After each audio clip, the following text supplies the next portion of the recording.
With the major success of Halloween 2018, it was inevitable that a sequel was going to come. We have news, it's official. The sequel is happening in October of 2020. We got a lot to discuss.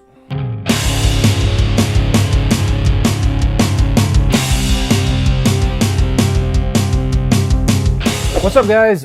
We got a new Halloween movie coming. I can't believe it's already here. The announcement is already here. But, after the success of the last movie, I knew there was going to be a sequel, but I didn't expect them to jump on it this fast. But, they're not doing what they did in Halloween 5 and having one like this year. They're still going to take their time, and it's actually going to come out in 2020. So glad that it's going to be October of 2020 because I think they learned a valuable lesson with releasing the last one in October. The last movie made $250 million worldwide on a $10 million budget, which is insane. Now, if you remember last week, a couple weeks ago, Jamie Lee Curtis, she tweeted out a picture of her and Jason Blum and stated that they're talking about things. I'm paraphrasing, but we all know what they were talking about. She was even holding like a Michael Myers doll. I think it's the same one that I got right back there, actually. But yeah, I mean, it's inevitable. This movie was definitely going to come out, and I'm glad that they're continuing the story and not just, having just another one-off, because there's more that can be told to this story. So there's so many questions that were left at the end of the last movie. It was a controversial ending, and I like the ending. I think they could have done better with it, I guess, because, yeah, it is very similar to what they did in the original Halloween 2 with Myers on fire. But, they left plenty of room for him to escape. Myers always finds a way to escape.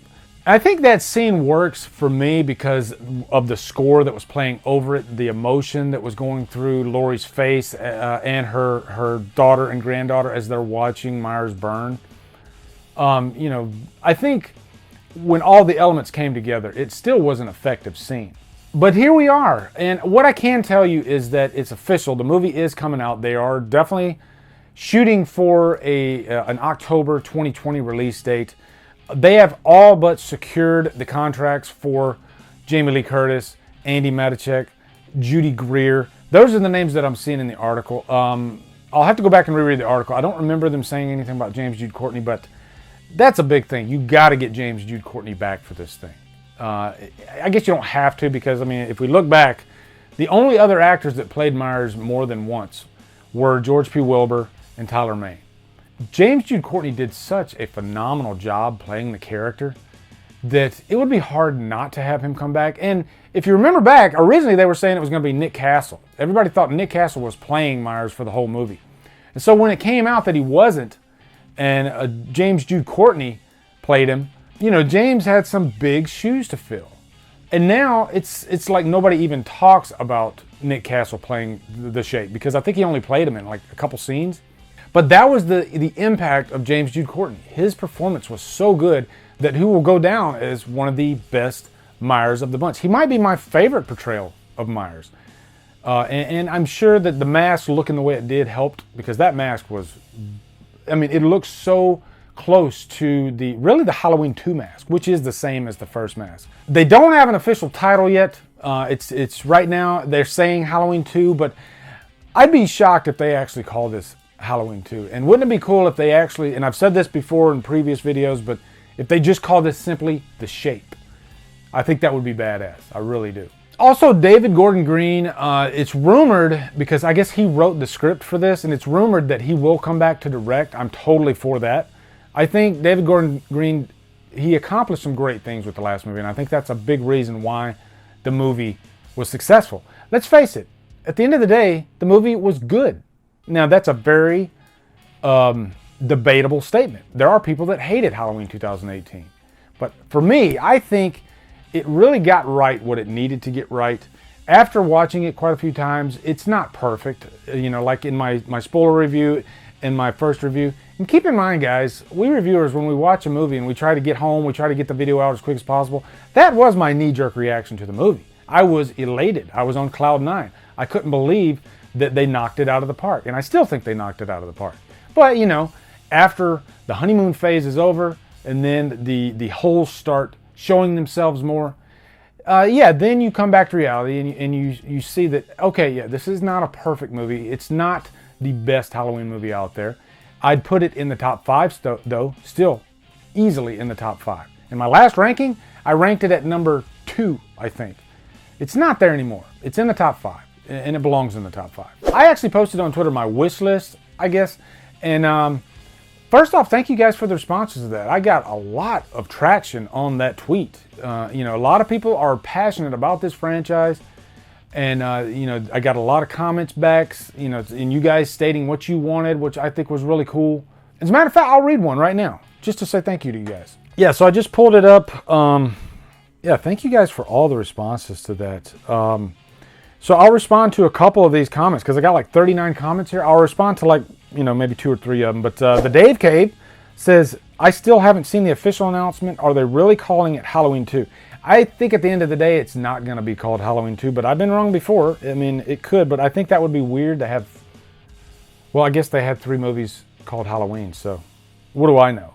With the continuity in this franchise, nothing surprises me.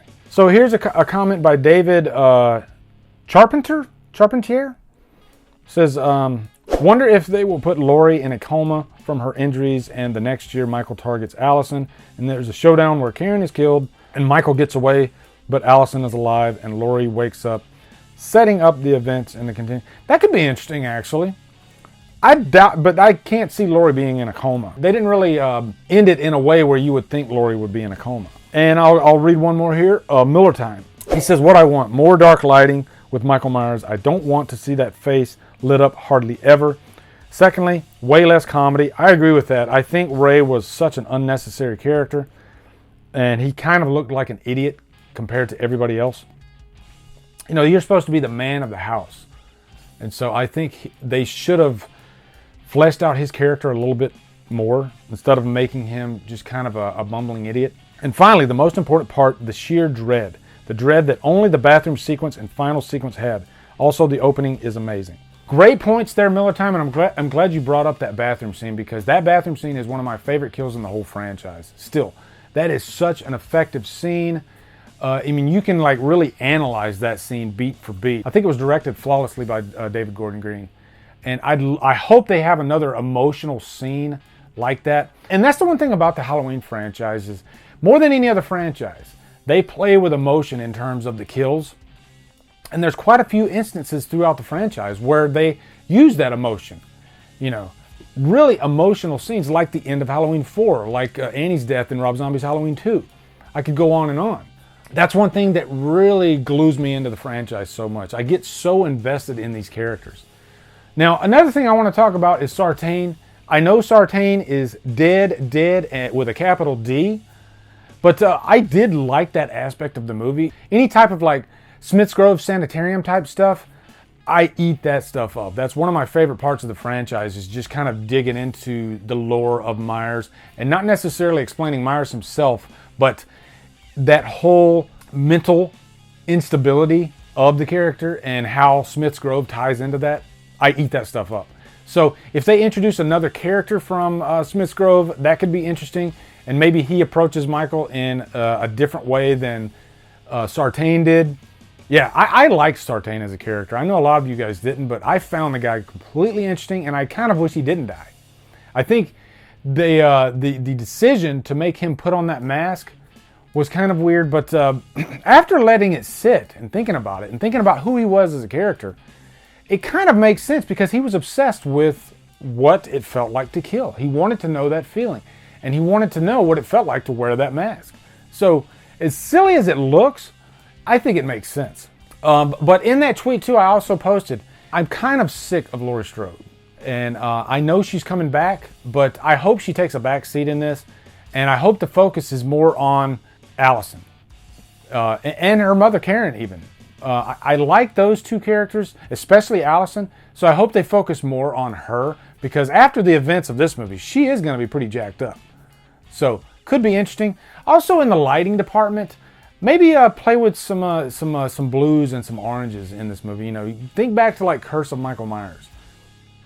I think visually they really nailed it with that movie as far as the sequels go, and of course the original. You know, with what Dean Cundey did with the original color-wise, you know, playing with those blues and those oranges, I think it worked perfectly. So I hope they do a little bit more of that in this movie. Bring back John Carpenter and Daniel Davies and Cody Carpenter for the score, please, if you can make that happen. If not, somebody actually brought up the idea of bringing back Alan Howarth, which could be interesting because you know, second to John Carpenter is Alan Howarth in terms of the score for the Halloween franchise. And Alan Howarth has done most of the sequels. So I would love to have him come back.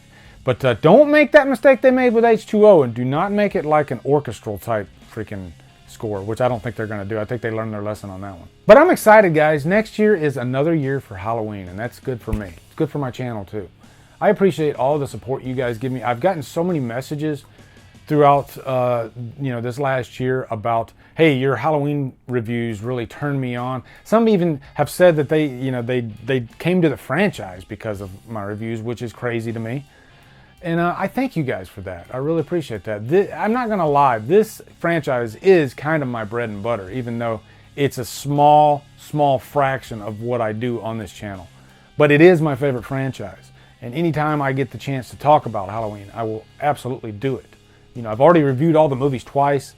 I'm gonna do a revisited review for Halloween 2018 sometime this year, just so I can really break down my thoughts after all the dust is settled. And I haven't even approached the other guys yet, but HallowStream 4 is definitely happening after this news. So look for that to happen. Hopefully I can make that happen within like the next month or two. I know these other guys, Mike and Jay from We Watched the Movie, Cody Leach and Dave McCoy, they all have their own schedules. So, but I know that they'll be excited to discuss this. So anyway, guys, that's my update. I know I talked for way too long. But let me know what you think about this movie. What do you want out of this movie in the comments? Would you be happy if Daniel Harris came back and played a different character? I would. Also, be sure to come over to Killer Flicks, where we talk horror all day and every day. And on Fridays, we do Free For All Fridays. Get you a Fuck Off Wade t-shirt at the Drumdums store if you haven't. Wade is such a fun and interesting character, and he's kind of become a big talking point of Killer Flicks. Anyway, guys, follow me at Drumdums on Facebook, Twitter, Instagram, and Letterboxd. Thank you so much for watching, and Drumdum out.